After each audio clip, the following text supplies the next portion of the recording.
master's in education from DePaul University. He's worked as a busboy, dog walker, nursing assistant, waiter, cashier, bartender, and most recently, a middle school drama and humanities teacher. He lives in South Bend, Indiana with his husband, Pete, and their 2 rescue dogs. Our guest host tonight is Elon Cameron, who has more than 25 years of organizing experience and co-founded Up North Pride, the largest participant-driven LGBTQ+ march in Michigan. She's a powerful force for good, a writer, artist, healer, and mystic. We are so glad so many of you are joining us tonight. So to ask a question, just go to the chat button at the bottom of your screen and we'll get to as many questions as we can. So now, sit back, relax, pour yourself a glass of your favorite beverage, and welcome into your home, Chasten and Elon. Mm-hmm.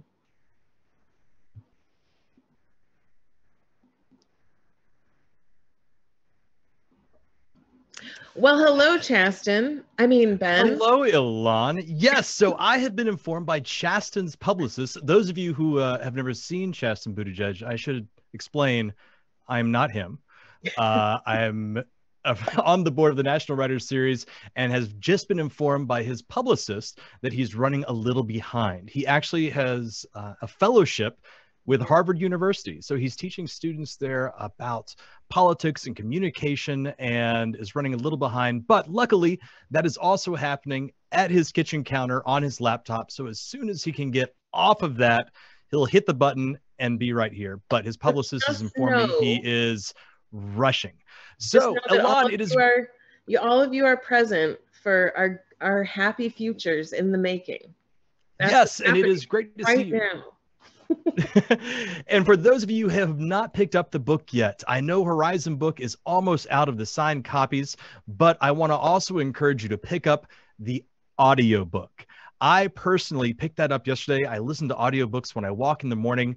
And one of my biggest pet peeves about audiobooks is when you know the book is great, you get the audiobook, you hit play, and then the person reading the book is horrible at reading.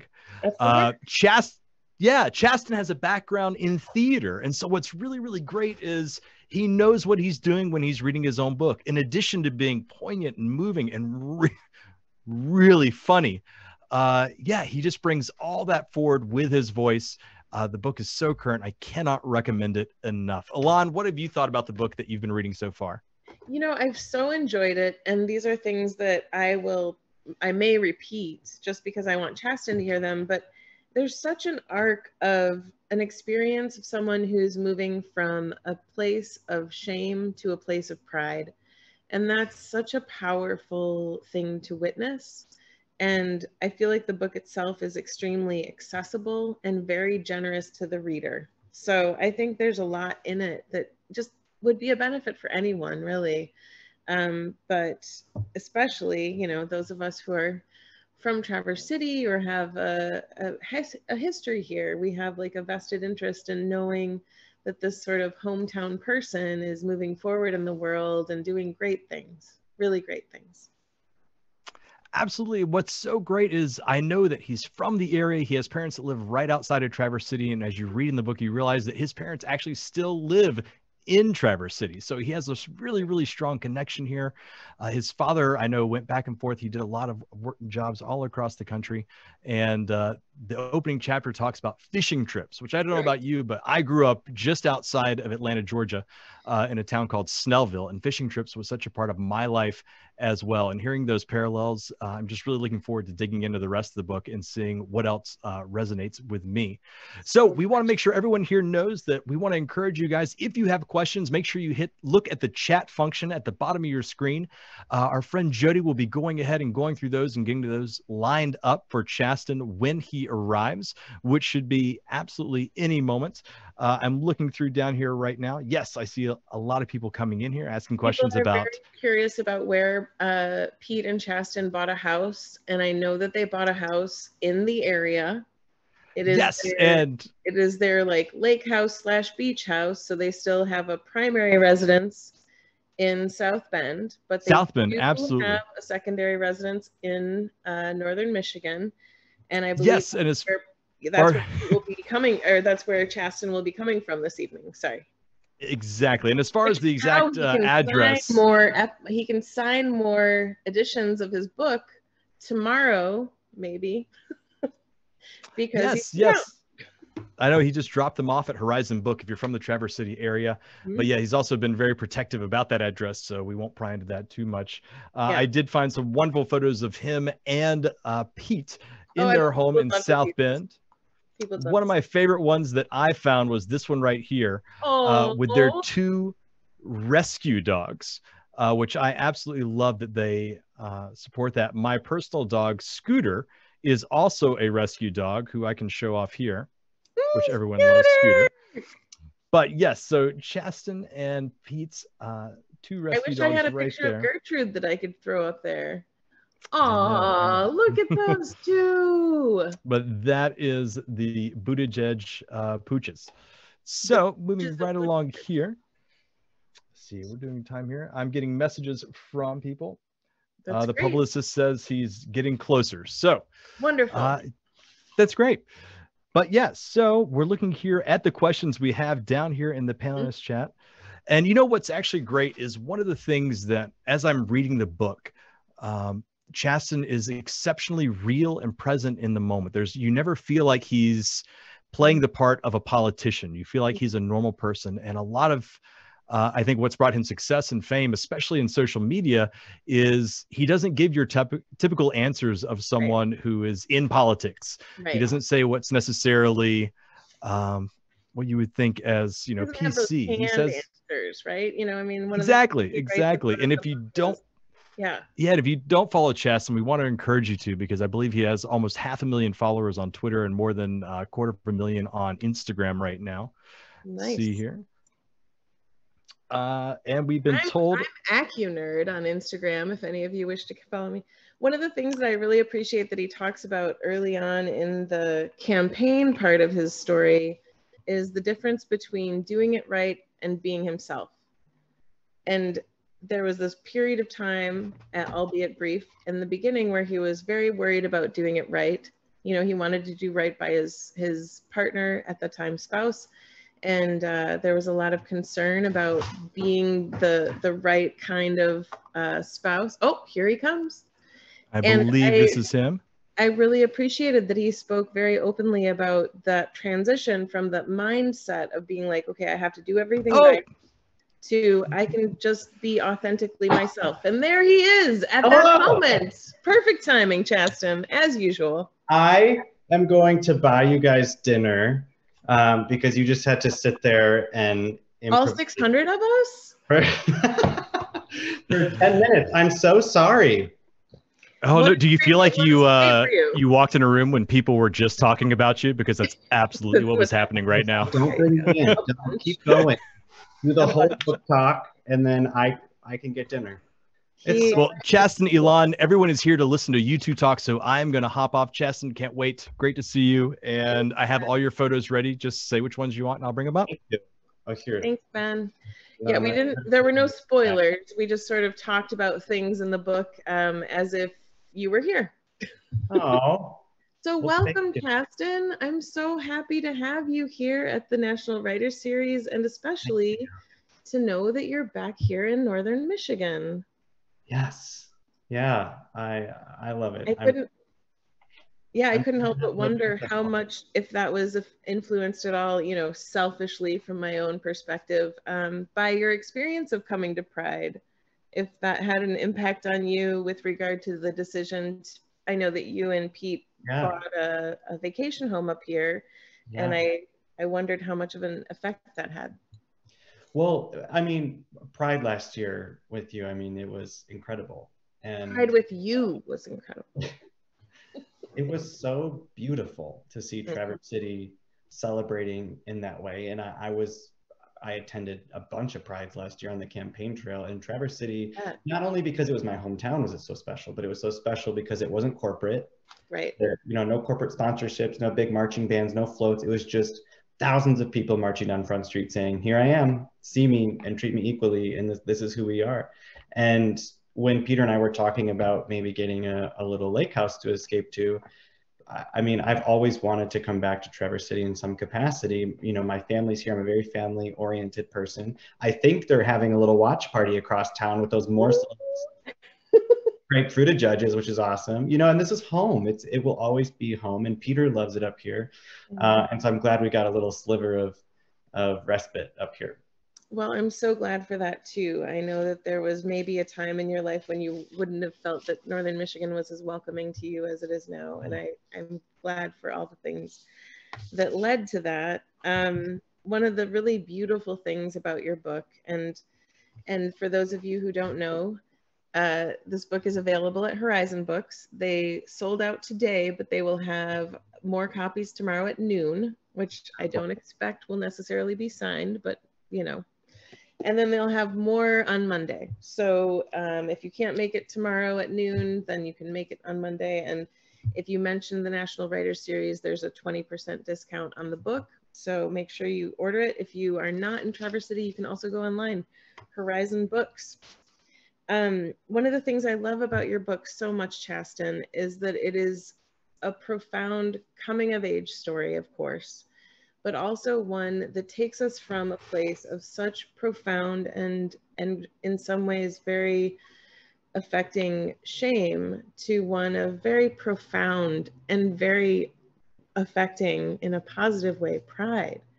And I think about our world right now and how divided everyone is and how everyone's on different places in our conversation. And I wonder if you have a message for the people that you just want to say, like, you know, it's gonna be okay. Like, that's one of the things that you said in the book, is it's our job, you know, it's the job of politicians to tell people that it's gonna be okay. Yeah. And as a junior high school teacher, I imagine that's a huge part of your job, is being like, it's gonna be okay. You know, it's gonna be okay if other people commit to making it okay for you. There's only so much you can do for yourself. And yes, there was a lot of shame and darkness and sadness in that book. But the reason I'm here today, the reason I survived, the reason I made it out, the reason I am who I am today, is because other people rolled up their sleeves and did the work for me as well. So I ran away from home. My parents called me home. My parents didn't have any of the answers, but wanted to make a safe space for me. They were terrified for me, but they didn't give up on me. I came out to friends, lost some, and then other friends made more space for me. And, you know, I went through college, finally found a mentor who picked me up and said, I see what's going on here. I'm going to fight for you too. And all along the way, it's been other people showing up to help. And that is the job of allies. It's all of our jobs, because we all have to be allies to everyone around us. But it wasn't just like grit and determination, right? I didn't write a book that was like, and I picked myself up by the bootstraps and everything's great, you know? It's a story about other people taking chances on you, and other people giving you agency and space to be yourself. That way I could come into my own being, right? The way I could be myself, that way I could ultimately be loved by the person who loves me the most. And it will be okay, because I mean, especially when I come home to Traverse City and I walk down Front Street and I have goosebumps because there's rainbow colors on Front Street, right? And that's not because like Traverse City West grad Chasten Buttigieg like ran for president with his husband and made Traverse City better. That's because people here in Traverse City made it better. That's because people were here committed to the work.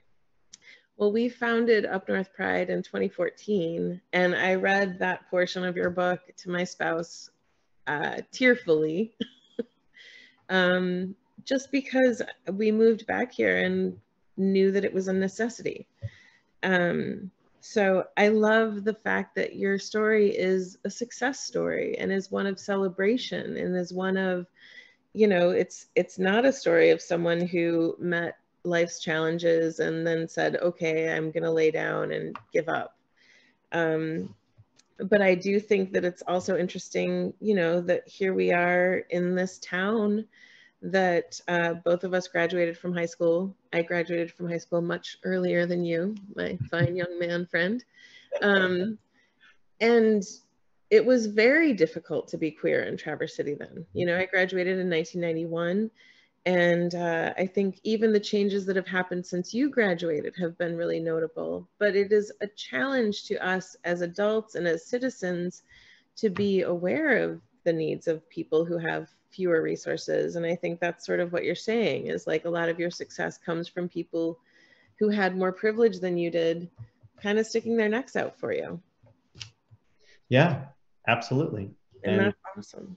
And then when we realize that we have privilege, right, in many different ways, then it's our job to turn around and stick our necks out for other people. And part of growing up in Traverse City was, like I write in the book, I was so concerned about my specific struggle, my reality, my lived experience. I was only focused on, I mean, we can give ourselves a little bit of, you know, credit. We're teenagers, but you know, like my struggle, it is hard being queer. Nobody loves me. The world seems crushing. And I never had to examine the world outside of the bubble of Traverse City, Michigan. Mm. And even the smaller bubble that I was living in inside the bubble of Traverse City, Michigan. Yes. You know, and where I got to go away, I went to college, I went to grad school and taught in bigger cities and had a multitude of lived experiences. And sometimes when I come back into the bubble and like smaller bubbles inside the bigger bubble, you realize that some people still aren't there because they don't realize what you just said, that they might have to turn around and stick their neck out for somebody else, right, because of the very privileged bubble that they're operating in. Yeah. Well, and it's so interesting in your book, you talk a lot about all of the different factions of Americans that you interfaced with and the different ways that changed you.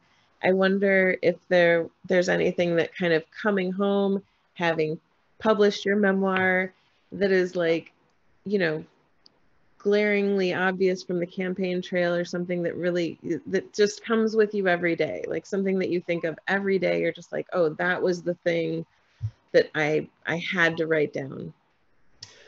You mean about Traverse City in general? Well, about Traverse City, or yeah, from your adventures. Well, I guess what I'm thinking a lot about is, oh boy, you just like slid a soapbox out for me to stand on. Oh, please stand on it. We want you here. We want you here. You know, I went out there and I just, once I got past all the, you know, worries I had about like, who am I supposed to be? What am I supposed to say? What am I supposed to wear? Am I too gay, not gay enough? Like, are people going to hate me? Are people going to like, once I just like let all that go, right, and focus squarely on the people in front of me and how I could make their lives better, or even just show up for them, I realized like in these like 4-H halls in the middle of Iowa, you know, in the winter, people are showing up in their boots and they're listening to my husband talk about how he's going to make their life better. And I remember vividly like watching the conversations happen in front of me, right? Like farmers are asking about soy and corn and how he's going to protect small farms and family farms. Yeah. And teachers are worried about the classroom, and moms demand volunteers are showing up asking about gun violence. And we're having these like real world lived experience conversations about how politics makes our life better or worse. And then I'm scrolling through Twitter in the back of the room, right? And Twitter's like, this politician said this, and like Pete did a fundraiser in a wine cave. And then like, I know he's going to go to the press gaggle the moment he ends that speech, and all they're going to talk about is that thing on Twitter and Twitter drama. And like he said, she said, and that's like the media ecosystem we're operating in. And I'm out there having real conversations with people about how my husband is going to make their life better in Washington. And I think about that when I come home. Yeah. And I see people lamenting about their neighbors flying a Trump flag, or their neighbors not being able to have a civil conversation, or lamenting about what the city is and isn't yet. And I think about how the way we change those dynamics is not arguing with one another on social media, because when you're on social media, you're just talking at one another. You're not talking with one another. So if you really want to like do the work, if you really want to push this community forward, then you might have to start talking to your aunt at Thanksgiving who, you know, has some pretty weird opinions about, you know, politics in general. You might have to have a conversation with your son's teacher who keeps saying maybe racist, bigoted, homophobic things in the classroom. That's how you cause progress, not just by like retweeting an article and like getting mad online. And so I've been thinking about that as we've been spending more time in Michigan. I've been spending a lot of time here walking around the community and talking to people about politics. And the one thing I keep telling people is, who are you talking to? Because if you're going home, like Twitter activism, Twittervism, that's not going to do it. That's not going to win you an election. Right. So I hope that people think about in a multitude of ways. Do I want to push my community forward? Do I want to win this election, et cetera, et cetera? It's going to come down to the conversations that you're willing to get comfortable being uncomfortable having. Yeah. Well, and that leads kind of interestingly and hopefully not too uncomfortably into like, how are things with you and your family since the book has come out? Great. Mom and I went to Morsels today to pick up those morsels. Thank you, Morsels. The thing that I love about my parents and my family in general is, and I wrote about it in the book because I think it's important, they are a masterclass in hope for people just trying to get it right. That's awesome. And when I came out, they didn't have the answers, but they had a lot of questions. And the thing is, like, I get to run away from Traverse City and come back, right? And they live here. This is where their business is. This is where their home is. This is where our family is. And they're still here operating in that same bubble that I so desperately wanted to leave. And now I so desperately want to be back in. But they continuously show up and have the hard conversations. And I think growing up here, you know, the way we sort of operated was like, you don't talk about religion, you don't talk about, you know, politics, you like keep all your emotions locked up right here, right? And like, as John Mulaney says, like, and then one day you'll die. And like, that's it. Like, we don't talk about our feelings at all. And then, you know, things changed, and I shattered expectations for my family. And we keep having those conversations, and we can keep coming back to the table, having uncomfortable conversations, because we know that we love one another, and we know that's the way we learn and unlearn and progress. How, is there anything that the media has reported about you or about your family that you wish you could kind of set correct? I mean, I'd have to go open a bottle of wine and we've been another hour. You're like, well, there was the time they said that I was a blonde. I remember one time they said I was a millionaire, and I was like, that'd be nice. Right, there's a whole thing about your net worth. Like, yeah, me and all my student debt. Would be great. The only thing that really irked me, that I think if anyone's watching and they didn't know, was my parents never kicked me out. Right. And I see people try to retell that story, and in a way, I know they're trying to empathize with me, and they're trying to say, you know, look at what has happened since. But it's very important for me, especially it's very important because I know my parents still live here, and lots of people know who they are, and they want to have conversations with them. And they're probably watching this. They are watching right now. Yeah, it's probably like the Super Bowl over at their house. Jerry and Terry. My parents never kicked me out. I ran because the culture I was growing up in and the things that I was hearing and learning from other people, even people in social circles around my family and at school, told me that I was disgusting. It told me that I was broken and that I didn't belong. And this was also at the time of Matthew Shepard. Right. And I thought, I sort of like felt it in my bones that if I come out, not only will I be a disgrace to my family will lose friends. I'll never be able to show my face. Be a danger to them? What's that? Did you feel like you would be a danger to them by coming out? Not a danger to them. I felt like if I came out, some of the people that I had grown up around might do something bad to me. Yeah. And it was a deep sense of shame that pushed me away. So I think it's because that we're very used to sort of reading the story of like the parents kick the kid out and the kid runs away and the kid becomes a Broadway star, right? Like that's like the hallmark movie. That was your plan though, right? Still could happen. But wouldn't that be nice? But that's not how life, I'd buy tickets. how the story went. And that was the really and in your book you say very clearly, like they didn't kick, I wasn't unwelcome there, I was just afraid and I didn't know what to do. Yeah. Yeah. And I think there's so much to that. I mean, if we lived in a world that was more openly accepting, that was the norm, which, you know, from my mouth to God's ear, but there would be a sense of coming out to your parents that would just be like, oh, I informed them of a thing, you know? Yeah, well, that's the thing. My parents didn't even have the vocabulary for it. Right. And when some of those early conversations were really awkward because it was like, well, here's the only few things we know about being gay, right? But at least we had them. Devil hell. Right? I mean, we had them. We had those conversations. And now, I mean, it's like we said at the beginning, it's so important for parents to, and I know it can be uncomfortable, and we have to do this for our friends to say, this is going to be uncomfortable. I love you very much. And if there's ever anything you want to tell me about who you are or what you believe, I'm here for you. And I will always be here for you. And I will always love you. And I will always be your parent. And that will save kids' lives, because I grew up for 18 years thinking, I'm going to be the biggest disappointment and fear for my parents. Like when they find out, like everything's fine right now, but when they find out, right? Correct. Well, what a delight it's been to watch you and your mom on your Instagram stories. Thank you. I'm heartened by her support of you. I see the photo they're putting up. Oh, come on. You kids. Now, how old was your mom when she had you?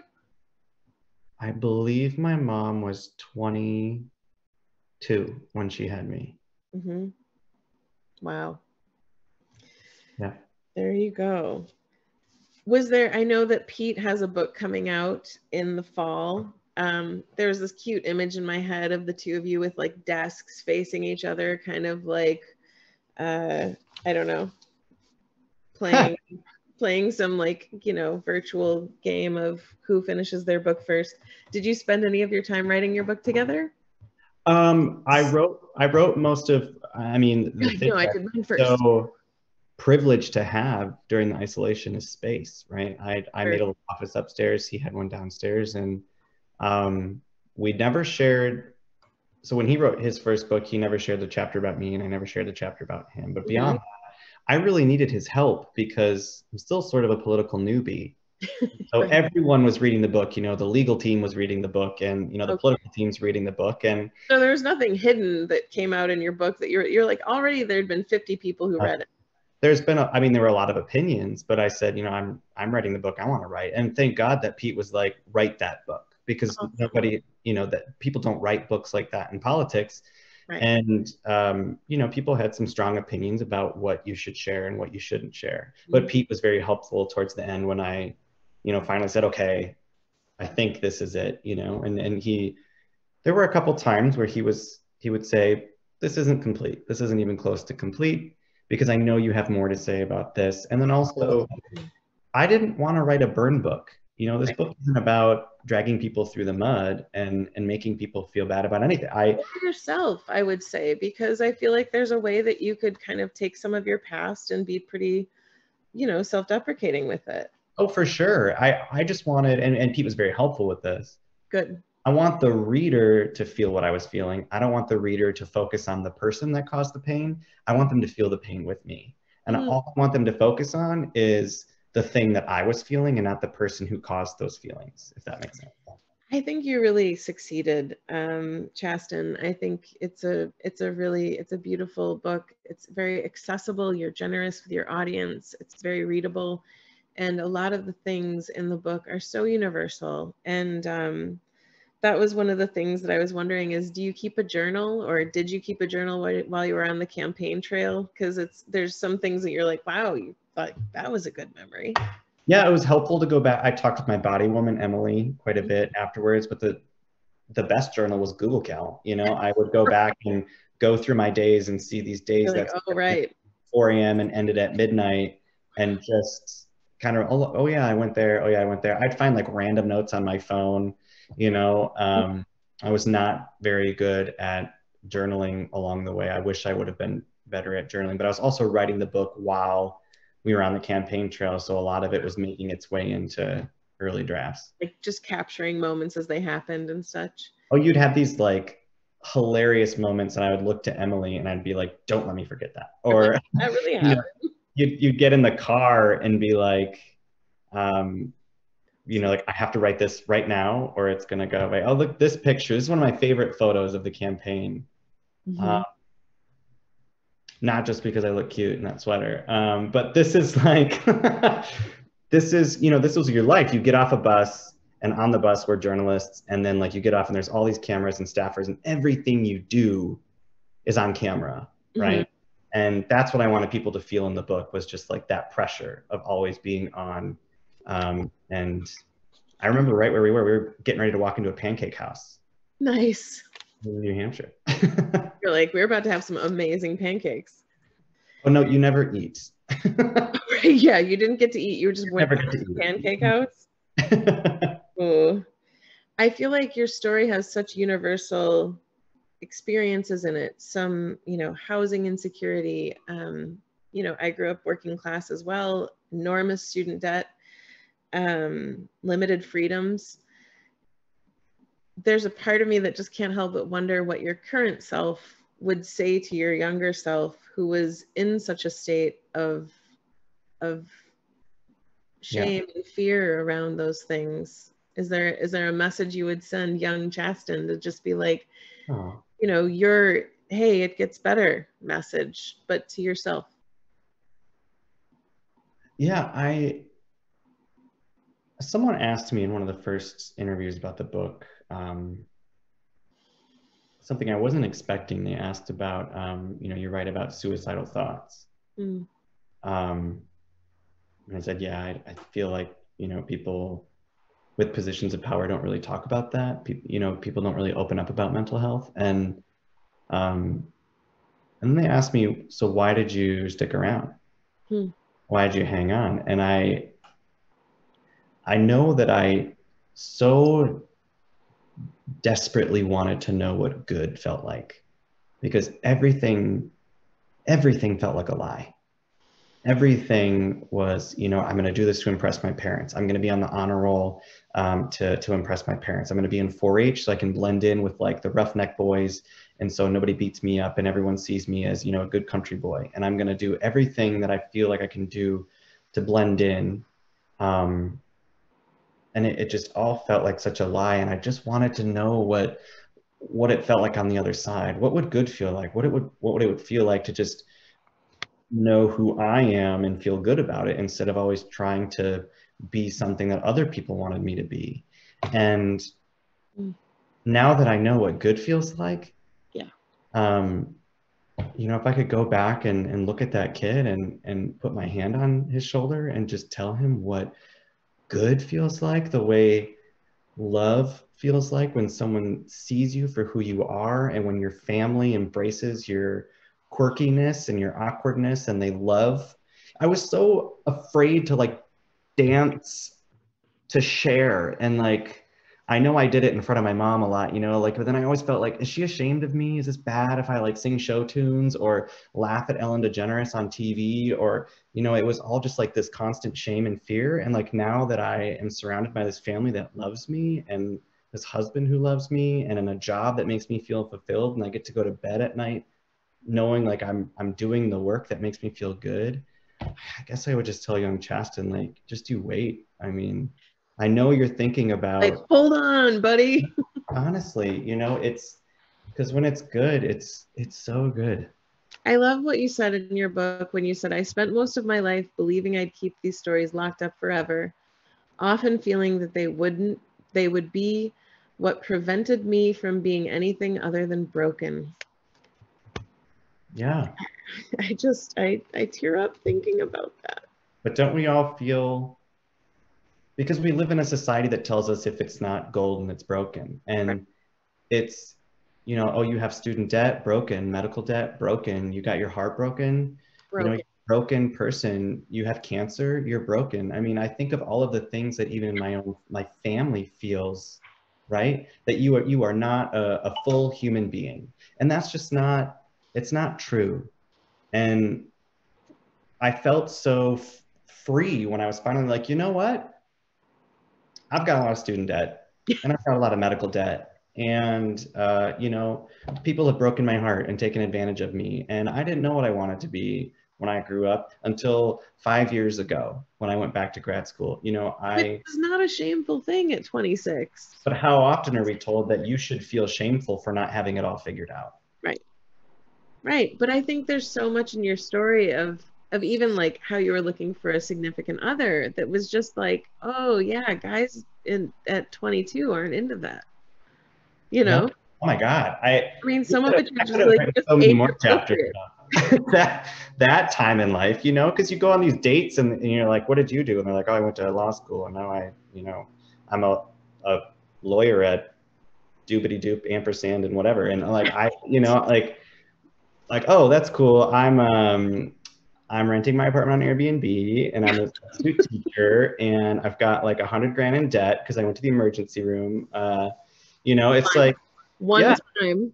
Yeah. And you feel like people are looking at you like, why don't you have your shit together? You know, and we're so often just made to feel like all of those things, that means you've messed up. And it's not true. It's all of those things are so uniquely American. Right. Well, and I think that there's an aspect of your story that is so, it's an American story. It's an American success story. It's a story of someone who has moved from that place of shame and fear and self-loathing to a place of pride and self-esteem. And that's one of those things that I'm like, if you can find the key that cracks that particular code, Chasten, I mean, you'll be teaching at a lot of places, including Harvard. And I just think it's so cool. Like, how cool is it that you were having all these instabilities and insecurities, and now you're teaching as a fellow at Harvard? And there's internet rumors that you're a multi-millionaire. Like, what sucks about that, right? Love that. We have quite a few student loans to pay off before we... Yeah, we'll work on that. But the reason I was a little tardy to this is because I was doing an event over at Harvard, and you can see in the students' faces when you talk about these things. You know, I'm there as a fellow with journalists and folks who've worked on campaigns for decades, and I'm just talking about a very different approach to politics, my experience in politics, but you can also see it reflected in the faces on that screen of many young people who understand that they are already being dealt a losing hand. And if we don't tackle those issues, and if we don't do it in a way that makes people feel like they belong, then we're all on the losing end. Right. Well, and it's such an exciting thing to think, okay, well, this is the annoying question that I'll just get out of the way. Okay. Not at the beginning, but no, I'm not. Everyone wants to know, you know, what Pete's plans are. I know this isn't the time we're interviewing Pete about his book, but that was one of the things that I keep reading. There's a scroll. If you notice me looking this way, I'm reading the questions on the screen, and they're like, "What about Pete running again?" That is one of the I'm sure the questions that you get regularly is, what's next for you and Pete? Yeah, I know people are going to watch this and they're going to retweet it, but I feel like I've got to get to a point where it's okay for me to say I don't care. That's great. I mean, it's honestly, what I care about is that he stays involved and he stays active and he keeps doing things that make him feel helpful. And I love seeing him active and tackling big thoughts. So I need him to do that because not only is it great for the country because he's brilliant, it makes him happy. And as his husband, I want to see him happy. But I'm focusing on me right now. And I campaigned for my husband for 1.5 years. I talked about him incessantly. And then I'm doing me right now. I'm enjoying this book tour. I'm enjoying connecting with people again. I know Pete is doing a ton of work for Biden right now. We're all trying to do as much as we can. But beyond that, I hope he stays active. I hope he stays involved. But I think I got to take a little more time to focus on me right now, you know? Well, and asked me, they were like, today they sent me a text. They were like, I see he's doing this event on this day. I was like, I don't even check his Google Calendar. You're like, whatever. Good for him. You know? I love that you mentioned twice in the book that you might be, that at some point in your life, you had the theoretical thought that perhaps you would be the first man picking out White House china. And in my opinion, that was just like I teared up, you know, as a queer person who grew up in this country and, you know, certainly didn't really think a Black man could be president. The thought of a gay man being president is also pretty exciting. So I wonder if any of those dreams feel dashed to you, or if there's any part of that you're like, but that was my play, you know, like, I don't know. No, I mean, I feel an immense sense of pride in everything that we did. I mean, I just don't know. Sometimes I feel like I'm gonna get in trouble because I'm way too honest all the time. I mean, yeah, like I would have loved to have done that. I would have loved to have had that platform and done all the things that I talked about doing in that office. But I'm young, Peter is young, and we also put a lot of dreams on hold for him to run. And I just want to make sure I continue using my platform for good, and whatever that is. But am I mad that we lost? No. Do I feel like it was all worthless? No, because I met thousands of kids every day who would come up to me and like whisper in my ear, like, that's my mom behind you. And like, I haven't told her yet, but like, I'm getting there.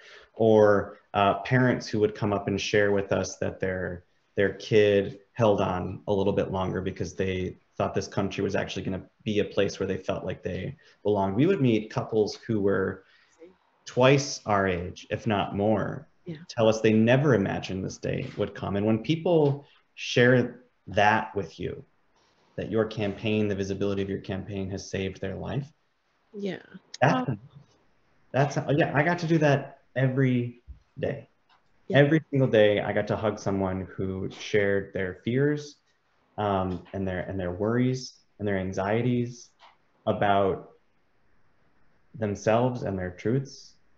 And that was enough. I mean, I missed being in the classroom, but then I was out on the trail every day meeting kids like that. You know, well, in some ways, isn't that so much like the classroom? Like tending to young people's needs and tending to their stories. Yeah, absolutely. And that at the end of the day, it's worth it. Totally worth it.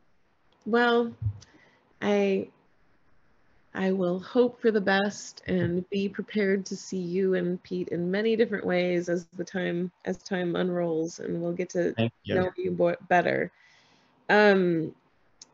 There was one of the first questions is, what's your favorite TV? This is from Ann. Ann Stanton wants to know what your favorite TV show is.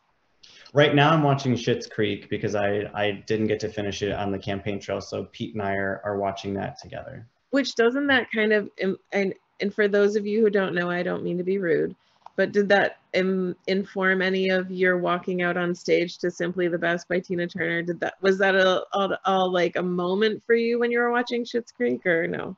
Yeah, I was like, oh, it's the song. Yeah, no, it's a beautiful, beautiful show. I love it. Yeah, what a wonderful piece. I don't know if you can hear the dogs, but they're like. I can hear I just hear their collars. I'm like, I know that one of them is like maybe a puggle and one of them's like a lab mix, but I'm a huge dog person, so if you want to just bring one up onto your lap, I'm into that. Do you want to say hi? I always take their collars off. But right. Oh, hi. Hi. Now, who is this? This is Buddy. He's a pug. He came to us with one eye. We rescued both of them, so I hope if anyone's thinking about getting a dog during quarantine, you adopt, don't shop. Adopt, don't shop. Okay, you're done. All right. He's bye, Buddy. He's like a Zamboni. He's cleaning everything. Like, I got stuff to do, Dad. All right. You know, one of the questions that we've had a lot of questions about, everyone wants to know where your Northern Michigan home is. What I've said is it's a lake house. It's their vacation home.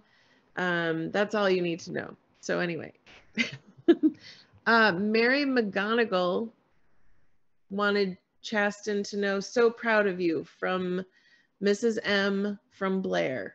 Oh my gosh. Yeah. And I think that there were so many people who really appreciate the fact that you chose to be honest and real. There was a part in your book where you said, I was so focused on trying to do it right, I didn't realize what I was supposed to do is just be myself. Right. And what a universal message that is, right? Yeah. I mean, wouldn't it be great if young Chasten could know that? Right. Just Absolutely. be yourself. Like, you're not doing anything wrong. All you have to do is be you. You might just have the wrong audience. People love Buddy quite a bit. They appreciate that you pointed out that he only came with one eye. Many people would like to have you as our first gentleman. Oh, that was a question that I had. Was it weird for you on the campaign trail, or did you think it was cute that people continued with the first lady kind of commentary? They're like, oh, well, Chasten will be our first male lady. Yeah, you know, there were a lot of times when I felt, and the thing about being a spouse, if you've read the book, and I start right there in the introduction, to be a political spouse is to be everything and nothing. Right. You have to be on all the time, do not mess up, don't sink the ship, don't speak out of turn, but also be educated on everything, know everything that Pete has said. Exist, don't exist at the same time. Everything. And when people would ask questions that were very pointed, or questions that were just missing, well, context. I should just say some inappropriate questions. Maybe just rude. Very confused about whether it was my place as the spouse to correct them or not, because I was afraid that if I would correct them, then the story would be about how I was disrespectful to the reporter. Right. And in the back of your mind as the spouse, you're always thinking, I can't mess up. Do not cause a story, do not cause drama, because the Twitter sphere is where all of the journalists are. And the last thing we need is a tweet to say like, right, you know, Chasten was really rude. But there were some questions that were very gendered, and I felt and slightly homophobic and very invasive. Not slightly, some of them were very homophobic. Right. And I was always concerned, like, should I gently correct this person? And what was frustrating is sometimes they would ask questions like, do you think it's harder because you're a man? And that's a trap, right? Because you want to say like, how long do we have to unpack gender and gender roles? And some people would ask like, it must be much easier because you're a man. And then they would also say like, do you look forward to doing more than first ladies have done in the past? And what I hear in their language is saying women are only allowed to do certain things, right, but now a man's going to be in the office. And I was so afraid of correcting them.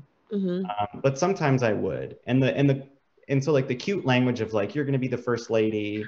I was always just more concerned about like what that kind of language does to younger or like young people or other people or queer people who are watching. Mm-hmm. And I guess it's not a direct question to your answer, but that was sort of the storm that was always brewing in my head, was like, get this moment right, don't mess up. But also, you know, young people are watching everything that you do and say. And what does that tell them when you know, co-opt language of other people's genders, right, to make a joke about your position? Well, I think you, from what I witnessed, handled it really lovely. And I would love it if you were our first gentleman at some point. So we have a bunch of questions coming in. There's a lot of people who... I think I owe you 10 minutes too, so you don't... We might keep you a little bit. I feel bad I was late. Don't be mad at us. I, you know, appreciate some people were like, let them have their privacy with where their house is. Many people are very excited about the dogs. From Drew, whose last name I will not attempt to destroy. From Drew, whose last name starts with an R, what chapter was the hardest for you to write? The hardest part for me to write was the part about my grandma. We lost her shortly after Peter and I were married. And in a way, the early stuff, like the boyfriend drama and, you know, the assault and, oh, there she is. Thank you for showing her photo. That's grandma. That's my mom's mom, Wanda. So if you've picked up the book, the dedication's for her. Love that. And so I was trying to get the emotions right of this time when I sat with her in her Buick and came out to her, and what that felt like. And I was just like all tears. Yeah. I could like barely see the keyboard. But I was like in it. I was in my feels and I wanted to get it right. And that was probably like the hardest part to like emotionally traverse, because all of the other stuff, like I've had years to process that, you know, I've had my therapy. Therapy's great. That was a little raw. And then the campaign trail, it was like, that was just more, it felt like a job, right? Like how to get it right, how to share it with people in a way that feels genuine and authentic to me, but also in a way that is not going to cause my husband problems when people want to talk about the things that his husband wrote in his book. And I feel like I was able to find the right tone for the book and share as much as I could. I would agree.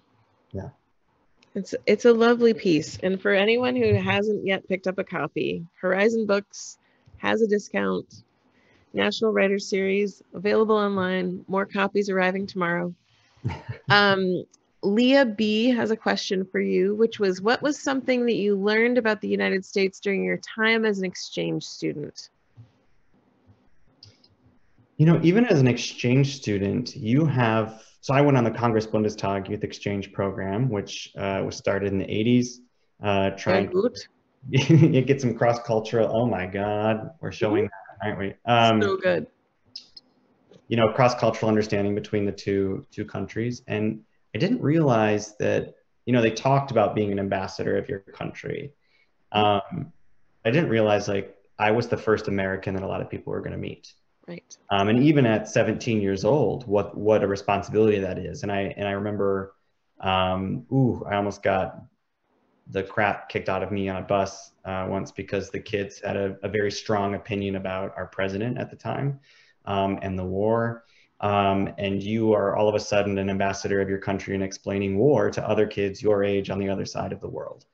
And so that was a tremendous responsibility, but also people just revered our country, like America, just like this, the idea of hope and, you know, the glitz, the glamour, the, you know, everything to them is like Las Vegas and Times Square. And you also have to teach other people about, you know, flyover country. But that was quite a year. That could be a whole book in of itself. I bet. Okay, well, there were a couple of people who wanted to thank you for coming to Pride last year. I would like to thank you as well. Can't wait to go back. Yes, may we all be back. Someone, Kate Sondgerath would like to know, how do you deal with siblings who have drastically different life, political, spiritual views from your own? So I think, you know, especially if you're in the queer community, you are not a stranger to people failing to see your worth, your dignity. People who fail to understand that you're an equal human being in the eyes of the law and also in the eyes of your God. I think a lot of people struggle with family members or community members or coworkers who fail to see them as equal human beings.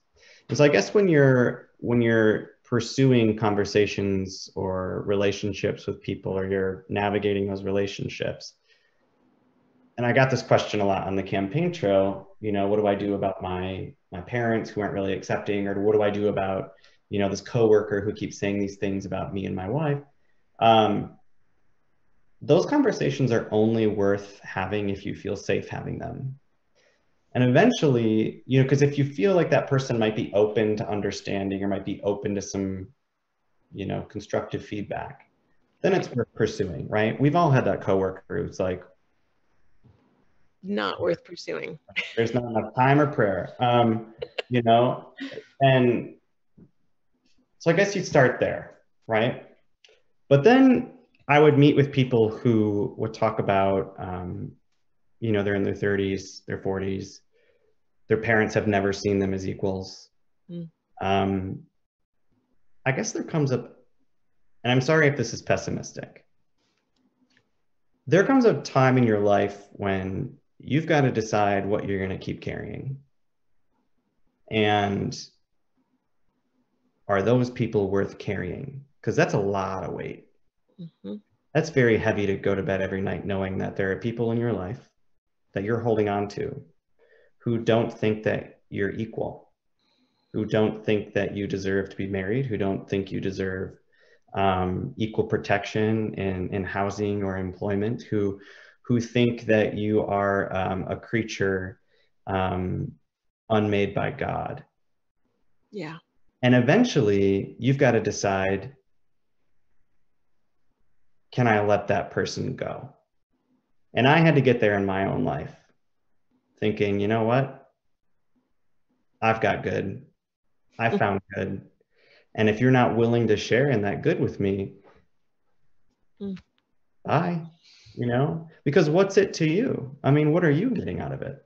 Right. And I know that, I mean, I know my family is very nuclear, and we show up for our family, we take care of our family, and we drop everything for our family.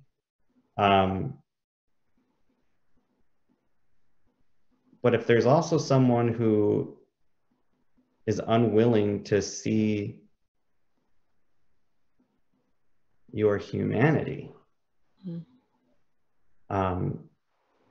does the label family even still apply to them? And that's a decision we all have to make. But again, only putting ourselves in positions that make us feel comfortable, if this is someone you're living with or working with, etc. Because sometimes it's easy to just go about your day knowing that, like, Kathy over in the English department's a real homophobe, and you're probably not going to get very far with her at the copy machine, you know. Right. But if you have someone that you like just have to stomach and see every year at Thanksgiving, you can probably just decide, like, they're not on my team, and that's okay, because I've got a pretty remarkable team over here. Yeah. Well, you have assembled a remarkable team, and you have a remarkable story, and you tell it beautifully, Chasten. I really hope you feel proud of your book. Yeah. We have a couple more questions here, so if you don't mind. There was a question here of someone who wanted to know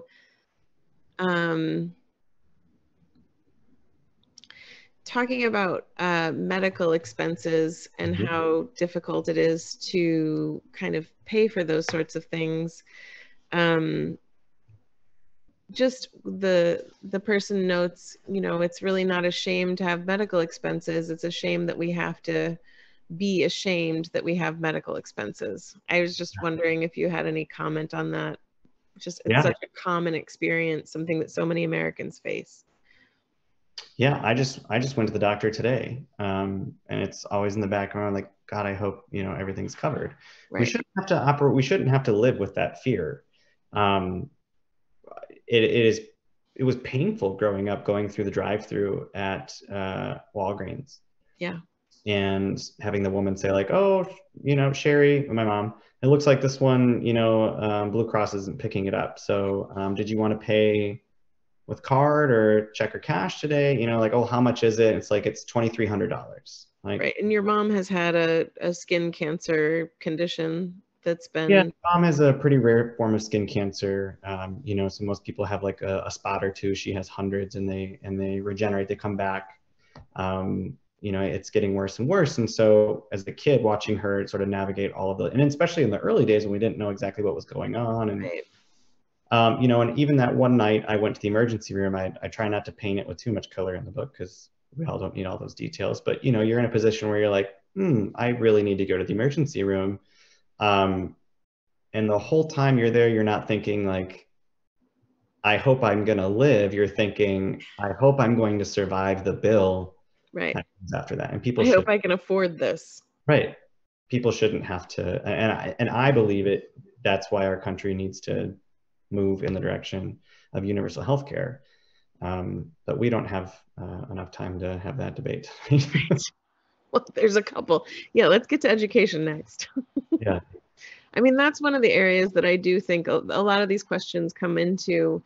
You know, people have questions about your perspective on education reform in this country? And is there anything specifically that you're interested in seeing happen or that you're specifically working on?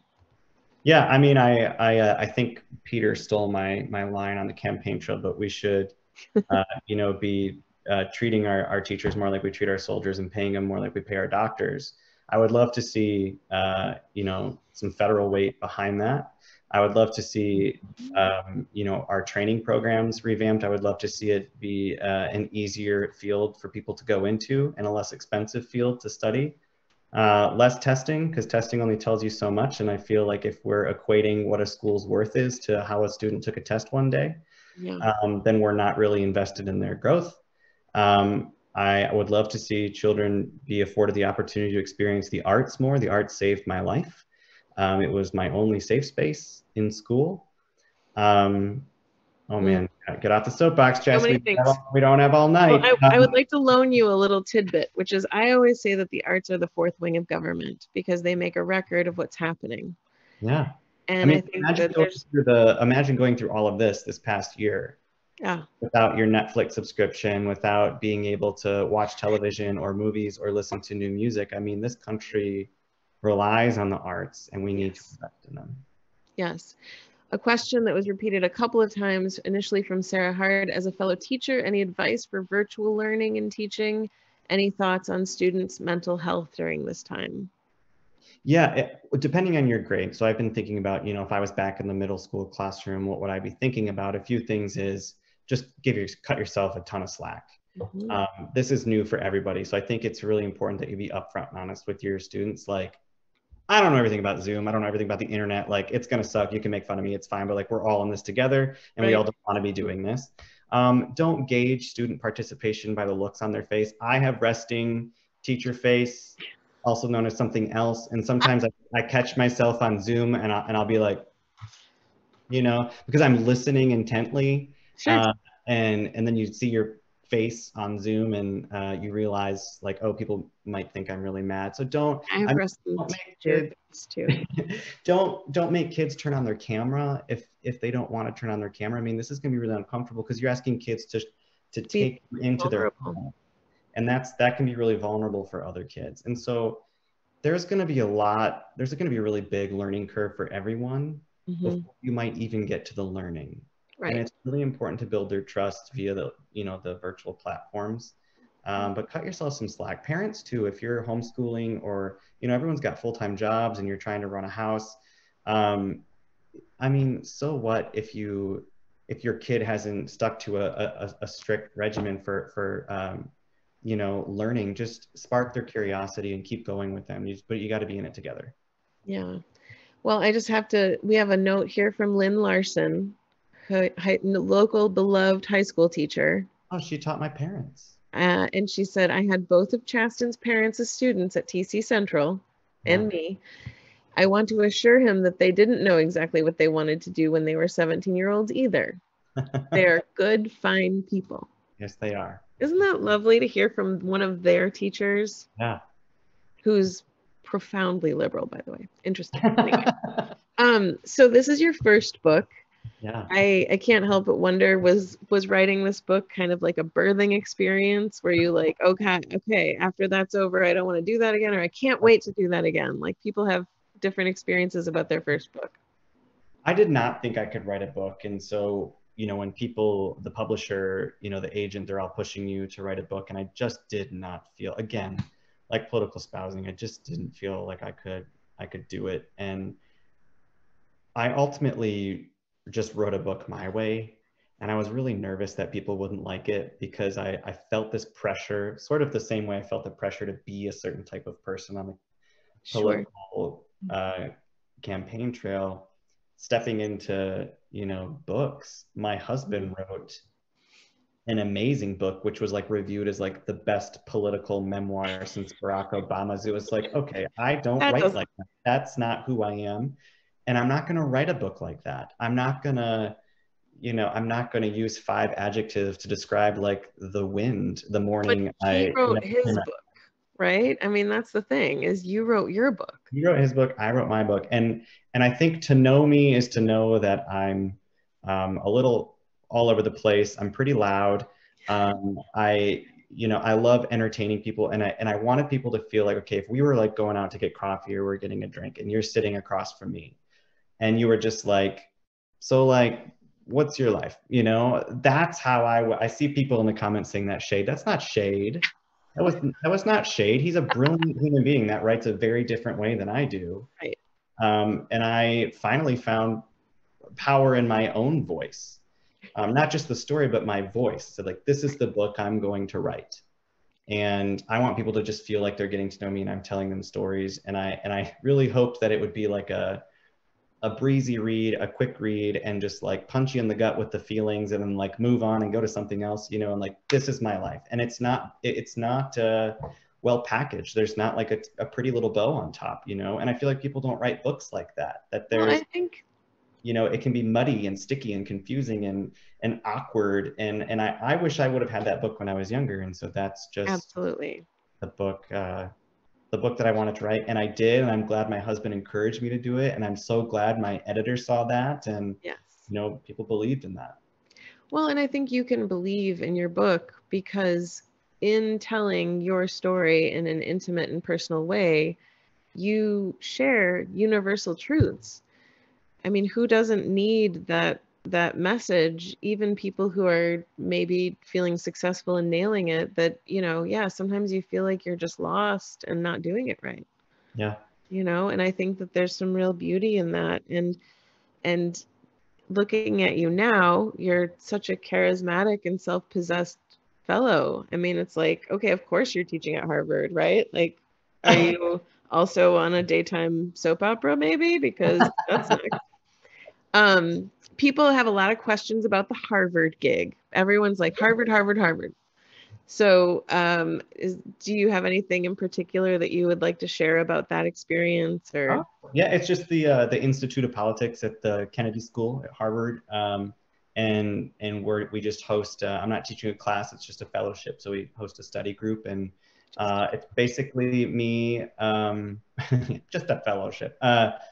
Just hosting students for conversations. So there's no homework. We're just talking about politics. And, I'm alongside journalists and other political operatives. And you're like, no big deal. Fellowship that, all politics is personal. And my experience of politics is very different. And we should harness our own stories and our truths and share our vulnerabilities and know exactly who we are before we stand in front of someone and ask them to vote for us or for somebody else.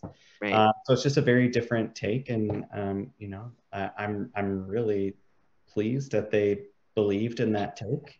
And then I get to share that opportunity. And I'm also just happy to be back in the classroom in a certain way, like learning from other people and being in that environment. Well, teaching is such an exciting way to learn, isn't it? Yeah. Yeah. And I think that's such a beautiful thing.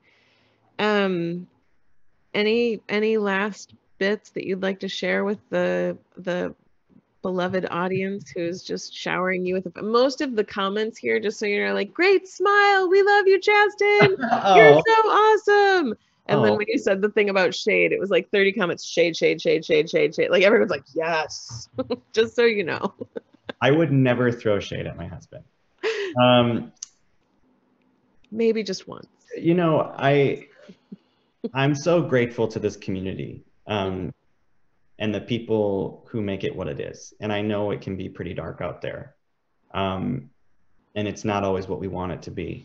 But I am so grateful for people who are doing the work here and saving lives. I mean, Elon, yourself, the things that you are doing, the young people that you are inspiring. I mean, the ripple effect that you have to this community, you might not even feel. But when kids in Traverse City, Michigan can go downtown and see, a rainbow flag. I mean, I remember when the We Are Traverse City sticker happened. Yep. And the homophobic outcry of simply having a rainbow on a city vehicle. I mean, think about what that did to us. I mean, it shoved me further into the closet and told me this community will not accept you. And now, like, think about the kids who are walking downtown. I mean, think about the people who are driving out in Leelanau County, or out on the west side and seeing maybe Trump flag, and then an Up North Pride flag.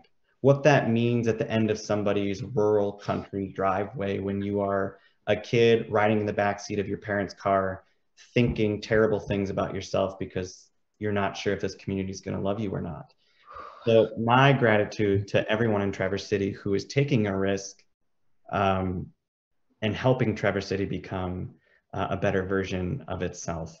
I was talking to a woman earlier this year about the Up North Pride signs, and she made this comment. She said, I could never put one in my driveway. My neighbors would kill me. And the fact that like that symbol, well, let me say this. That symbol can do so much good. It will save lives. It might seem like a flimsy piece of plastic to you. But if I was that kid riding in my dad's truck at 13 years old and I saw that in Long Lake Township, Yep. If I would have seen that out in Grand, I can't tell you what that would have done for me. Yeah. And I'm thankful for every neighbor who is committed to the cause up here, and just know I'm in it with you. Beyond that, I hope if you haven't picked up the book, I would love for you to read it. I would love for you to give a copy to a young person who might benefit from it. And I hope if you do purchase the book, you purchase from one of our local retailers. It's a really tough time out there for books right now. And there's some big websites online that will sell it to you for cheaper. But there are people right here in your community who really need the help. So if you would consider purchasing from a local bookseller, I would really appreciate that. And then I'll go right back to what I said at the beginning. You can save lives if you're willing to tell people that you're going to fight for those lives. And so we all have a responsibility as allies. I think that's what this book is at its core, is just a message of allyship and showing up for other people and how we can influence other people's stories and lives. So please tell the people that you love them, and that you were there for them. I will never forget a friend. I was sitting at West End Beach, talking to a friend, coming out to a friend, and I just remember her saying, like, I'll fight like hell for you. And what happens when we tell people that. So thank you, Elon, for having me. The Writer Series, thank you for inviting me. Thanks for being the story. It's been great. Such a treat to have you, Chasten. Such a treat to be in conversation with you again. And I so look forward to your next book. Thank you. And if you see us around town, please say hi. Only if you come up and say, look at Pete really confused and say, aren't you Chasten's husband? Yeah. Really appreciate that. Thank you. Will do. Just so you know, like I made a whole, like I put, like, you have a timeline, like I have your whole life history on paper here. Like there's a deep dive into your material. Yeah, I do. I love doing visual aids just for myself. I love it. Well, yeah. Thank you very much. Thank you, Chasten. What a treat it has been to have you here. And yes, please tell your husband, whatever his name is, that we're looking forward to his book, I guess. Allegedly. Allegedly, yeah, if his book comes out at some point. Well, thank you. Thank you. As far as National Writers Series news, please tune in Sunday at 2 p.m. Ruth Ware is going to be here, zooming in from England with her book that is now out, the thriller One by One, often touted as the Agatha Christie of our time. And again, all of Chasten's first round of books sold out at Horizon Books, but they're getting they're getting 150 copies at noon tomorrow. Have your signing hand ready, Chasten. And there will be more available on Monday. So pick up your copy of this book. It's a beautiful telling of a really beautiful success story of a life of this wonderful gentleman in front of us now. And I just thank you so much for being here. Thank you, Elon. I really appreciate it. I'll see you soon. What a treat. I hope so. Thank you.